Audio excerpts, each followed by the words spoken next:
Amis de la magie, bonsoir. Lorsque l'on parle de magie, l'idée de l'humour vient rarement à l'esprit. Les images d'Épinal représentent plus volontiers un mage occupé à évoquer de terrifiantes entités ou penché sur d'obscurs grimoires qu'il s'efforce de déchiffrer qu'elle ne le montre riant à l'audition d'un bon mot.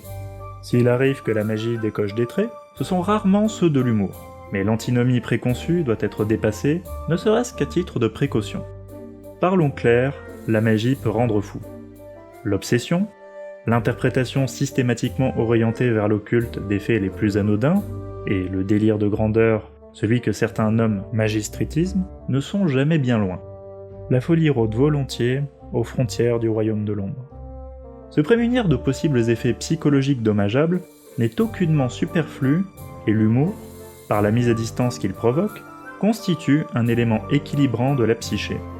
Il convient ainsi de l'envisager et de le pratiquer comme on le ferait d'un bouclier, en le distinguant de l'ironie, laquelle s'apparente bien davantage à une épée car elle n'est jamais dépourvue de violence et d'agressivité.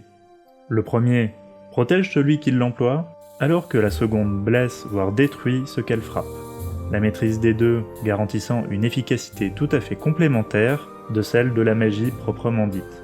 Faites l'humour et la guerre en quelque sorte. Cela va sans dire, mais c'est encore mieux en le disant.